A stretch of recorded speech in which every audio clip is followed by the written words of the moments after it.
एक solar plate के ऊपर आप अपनी क्या क्या चीज़ें चला सकते हैं। नई टेक्नोलॉजी कौन सी आई है सोलर? लोग हाइब्रिड की तरफ ज़्यादा जा रहे हैं। 15,000 रुपये में आपका 2 पंखे और लाइटें चल जाएंगी। जिन्होंने घर में सोलर लगवाना है उनके लिए क्या पैकेज है? इस पे 2 एसी 1.5 टन के, फ्रिज, पंखे, लाइटें, ये सारा लोड चलेगा और ये महीने के आपको 700 यूनिट देगा। लोकल पैनल्स और इम्पोर्टेड पैनल्स को किस तरह पहचाना जाए? अस्सलाम वालेकुम नाज़रीन, मैं हूं एहसन ज़फ़र और आप देख रहे हैं पब्लिक न्यूज़। नाज़रीन, लोड शेडिंग से सताई अवाम के लिए खुशखबरी। आप 2 सोलर पैनल्स के ऊपर अपने घर के 2 पंखे, अपनी फ्रिज और अपना टीवी चला सकते हैं।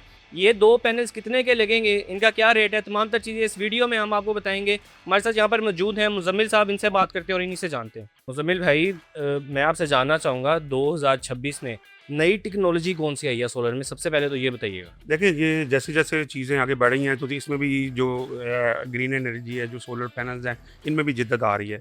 इस तरह भी अब जो 2026 है, ये लिथियम का दौर है। लोड शेडिंग इस टाइम अरूज पर है, तो उस टाइम लिथियम का दौर है और सोलर पैनल इस टाइम मार्केट में हाइमो 10 चल रहा है, लॉन्जी X10 चल रहा है ज़्यादा। और इस टाइम जिनको के पैनल हैं, कैनेडियन में है 730 वाट नई टेक्नोलॉजी आई है, जो कि 730 वाट इस टाइम। एक तो आपका उसमें ये फ़ायदा है कि छत पे आपके पैनल्स कम लगेंगे। मिसाल है 10 किलो वाट है, उसमें अगर 585 आप 18 पैनल लगाते हैं तो 730 वाट के 14 पैनल लगेंगे। एक तो आपकी जगह भी वो कम, मतलब जगह का भी मसला हल हो गया और जगह कम कवर करेगा। कम कवर करेगा। और दूसरा है कि उसके अम्पेयर्स और जो वोल्ट है ना, वो मतलब डाउन नहीं होते, वो इतने एम्पेयर छोड़ता नहीं है। तो वो पैनल जो है नया आया है मार्केट में और कस्टमर को यही मैं कहूँगा कि आप 730 वाट का पैनल लगाएं, हाइमो X10 लगाएं लॉन्जी का। बाकी तो 625 वाट में भी है, JA का पैनल है। तो ये सारे टियर 1 कैटेगरी के पैनल हैं, डॉक्यूमेंटेड। ठीक है, और इसके साथ वो इन्वर्टर कौन सा लग रहा है? इन्वर्टर देखिए, इस टाइम जो मार्केट में चल रहा है ना, वो इस टाइम 3 फेस का ज़्यादा दौर आया है कि 3 फेस में लोग हाइब्रिड की तरफ ज़्यादा जा रहे हैं। तो मतलब 1 फेस की बजाय 3 फेस लगाएं, जिसमें ग्रो वार्ड है, सोलिस है, गुडवी है। इस टाइम इसकी मार्केट बहुत तेज़ है। तो मैं आपको यही मशवरा दूंगा अपने व्यूवर्स को, जो आपके देख रहे हैं, जो सोलर पैनल का जो डिज़ाइन कर रहे हैं स्ट्रक्चर और जो कि किस तरह का लगाना चाहिए, तो हाइब्रिड में 3 फेस का लगाएं और जो ऑन ग्रिड भी हो और ऑफ ग्रिड भी हो। अभी गवर्नमेंट ने नेट मीटिंग बंद की हुई है, लेकिन आने वाले टाइम में पॉलिसियाँ चेंज होती रहती हैं, तो इंशाल्लाह ताला नेट मीटिंग दोबारा भी बहाल होगी। तो उसमें 3 फेस इन्वर्टर में ये फ़ायदा है कि आप कल को ग्रीन एनर्जी जब मीटर लगाएंगे तो वो यूनिट सेफ जो करता है, जो टेक्नोलॉजी है ऑन ग्रिड की, वो उस पर 3 फेस बेस्ट है। सही है। अच्छा, मैं आपसे जानना चाहूँगा कि हम अगर सबसे सस्ते सिस्टम की बात करें कि एक प्लेट लग जाए जिस पे 2 पंखे चल जाएं, फ्रिज चल जाए, आपका टीवी चल जाए, उसकी क्या कॉस्ट है और वो कैसे लग सकता है?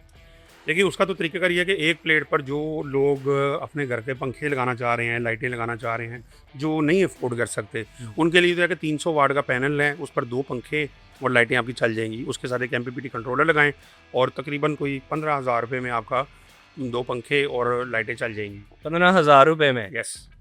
मतलब आप लाइटें बगैर बिल दिए, बगैर कोई पैसे दिए, सिर्फ 15,000 रुपये लगाना है, हाँ। फ्री अपने पंखे चला सकते हैं और एक टीवी भी चल जाएगा उसमें। नहीं, टीवी नहीं, उसके लिए फिर थोड़ा सा लोड आपको बढ़ाना पड़ेगा। वैसे वैसे 2 प्लेटें कर लें, हाँ, 2 प्लेटें कर लें। उसमें 30,000 बढ़ जाएगा। जी जी, ऐसे ही है। फिर हम क्या क्या चीज़ें चला सकते हैं? देखिए, उसमें प्लेट का रेट के हिसाब से फिर 25 से 30,000 तक बजट जाएगा। उसमें फिर आप टीवी भी लगा सकते हैं, 2 पंखे, लाइटें चल जाएंगी। ये उसके लिए जो बिल्कुल ही लोअर मिडिल क्लास तबका है। बाकी 3 किलो वाट पे आप 1.5 टन का AC चलाएं, वो आपको महीने के 300 यूनिट देता है, 3 किलो वाट, जो कि 6 प्लेटों पे आराम से इजीली चल जाता है। और उस पर अगर आप लोकल इन्वर्टर लगाते हैं तो लोकल इन्वर्टर के साथ बड़ा कम बजट, मतलब 2 लाख सिर्फ आपका 80,000 रुपये में आपका सारा घर चल जाएगा, जिसमें आपकी फ्रिज भी चलेगी और 1.5 टन का AC भी चलेगा। बाकी अगर आप जाते हैं थोड़ा सा, इसका 5 मरले का घर है, 2 AC 1.5 टन के हैं, तो ये 6 किलो वाट का सिस्टम बेस्ट है, जो कि महीने के आपको 600 से 700 यूनिट देता है महीने के, ये सिस्टम। इस पे क्या क्या चीज़ें आप चला सकते हैं? इस पे 2 AC 1.5 टन के, फ्रिज, पंखे, लाइटें, ये सारा लोड चलेगा और ये महीने के आपको 700 यूनिट देगा। और ये सिर्फ और सिर्फ आपका 4 लाख, तकरीबन 4.5 लाख रुपए तक इंस्टॉल करके, डॉक्यूमेंटेड पैनल, 30 साल वारंटी के साथ इस सिस्टम की गारंटी है। और उसके ऊपर अगर आप जाएँ जिनका थोड़ा सा लोड ज़्यादा है, तो 10 किलो वाट का सिस्टम बेस्ट है। 10 किलो वाट में आपके 4 AC, 2 फ्रिजें, पंखे, लाइटें और महीने के आपको तकरीबन 1500 यूनिट देता है ये। उस पर अगर आप हाइब्रिड पे जाते हैं तो वो ज़्यादा बेस्ट है, क्योंकि इस टाइम लोड शेडिंग का दौर है। लोड शेडिंग आपको पता है अरूज पर है, तो लोड शेडिंग से बचने के लिए लिथियम बैटरी साथ लगाएं और बैकअप लें 8 से 10 घंटे का, तो आपका पूरा घर उस पर शिफ्ट करें, अपनी बिजली बनाएं। देखिए, गवर्नमेंट ने भी नेट मीटरिंग मतलब ये किया है, इसकी टांगें खींची हैं कि मतलब एक यही एक सोर्स था आम बंदे के पास कि वो अपने पैसे जमा करके अपने घर में सोलर लगाए और अपनी मदद आपके तक बिजली बनाए। तो सूरज किसी के बाप का तो है नहीं। तो गवर्नमेंट जो भी मतलब अपने घर में सोलर लगाता है वो अपने पैसे अपना बजट करके ही लगाता है। तो गवर्नमेंट ने इस सेक्टर को भी छेड़ा है, नेट मीटरिंग बंद कर दी है, उसमें कोई रेट में चेंजिंग की है जो कि सरासर ज़्यादती है, क्योंकि एक वाहिद ये ज़रिया था सोलर का जिससे, और अभी आपने पिछले दिनों गवर्नमेंट का सुना भी है कि उसमें तकरीबन ये जो जो टाइम आया है जंग का, इस दौरान यहाँ पे एनर्जी क्राइसिस नहीं आए, तो ये इस सिर्फ सोलर की वजह से आए हैं। लेकिन अभी चूँकि पेट्रोल बढ़ने की वजह से लोड शेडिंग शुरू है, तो मैं यही कहूँगा कि आप लिथियम बैटरी के साथ अगर जाते हैं हाइब्रिड सोलर लगाएं, हाइब्रिड में 3 फेस इन्वर्टर लगाएं और अपने घर में अपनी बिजली आप खुद बनाएं और ये लोड शेडिंग से जान छुड़वाएं। अच्छा, मैं एक और चीज़ आपसे जानना चाहूँगा, कुछ लोगों ने लगवाए हुए 1 साल हो गया, 2 साल हो गए, उनके सोलर पैनल काम करना बंद कर गए हैं और ना वो बिजली बना रहे हैं, तो उनके लिए क्या आपका पैगाम है, क्या करना चाहिए? उनके लिए तो ये है कि अपना सिस्टम चेक करें, कोई टेक्निकली फॉल्ट हो सकता है, कोई कनेक्शन में मसला आ सकता है, कोई इन्वर्टर में फॉल्ट आ सकता है, वो इतना बड़ा इशू नहीं, वो इश्यूज़ आ जाते हैं क्योंकि ये इलेक्ट्रॉनिक है, इसमें कोई इशू आ जाते हैं, तो भी सिस्टम में कोई हो। बाकी ये मैं आपको डिटेल से ज़रा ये बताऊंगा कि देखें, अगर एक बंदा अपने घर में 6 किलोवाट का सिस्टम लगाता है, 1.5 टन का AC लगाता है, तो वो महीने के उसको 700 यूनिट अगर मिलते हैं, वो 4.5 लाख रुपया वन टाइम इन्वेस्टमेंट है। यानी कि ज़िंदगी में आपने एक दफ़ा 4.5 लाख रुपया लगा दिया। जिसके घर में 6 किलोवाट का सिस्टम लगता है उसका महीने का बिल आता है 30 से 35 हज़ार। अब 30 से 35 हज़ार जो है वो साल का 3,60,000 बनता है। अगर ये सिस्टम होता है 20 से 25 साल के लिए, अगर आप 20 से 25 साल पर डिवाइड करें तो ये 90 लाख रुपया बनता है। यानी कि आपने एक दफ़ा 4.5 लाख रुपया लगा दिया, तो आप देखें कि आप उससे अर्निंग कितनी कर रहे हैं। सही है। ठीक है। अच्छा मुज़म्मिल भाई, एक और मैं चीज़ जानना चाहूँगा, कुछ लोगों के ज़हन में ये सवाल है कि हम अगर घर में लगवाते हैं, हमने घर बाद में शिफ्ट करना है, तो उस सोलर पैनल का क्या होगा? उसको क्या दोबारा से उतार के नई जगह पे इंस्टॉल करना पड़ेगा? वो ख़राब तो नहीं हो जाएगा? ये भी कई लोगों के सवालात आते हैं, तो इस पे क्या कहेंगे आप? उस पर यह है कि जो आपका सोलर पैनल अगर आपने एलिवेटेड स्ट्रक्चर के साथ भी लगाया तो भी वो दोबारा उस दूसरे घर में शिफ्ट हो सकता है। और ग्रीन मीटर जिन्होंने लगाया हुआ है, ग्रीन मीटर भी शिफ्ट हो जाता है। बहरहाल किसी का घर अगर मिसाल समनाबाद है और वो अपना गुजरांवाला मतलब शिफ्ट होते हैं या लाहौर में किसी और एरिया में जाते हैं, तो वो ग्रीन मीटर के साथ सोलर वहाँ पर शिफ्ट हो जाएगा। तो अगर आप किराए पर भी रहते हैं तो कोई ऐसी बात नहीं है, जब आप घर चेंज करेंगे तो आपका सोलर पैनल पूरा स्ट्रक्चर जो है वो दूसरी जगह पर शिफ्ट हो जाएगा। सही है।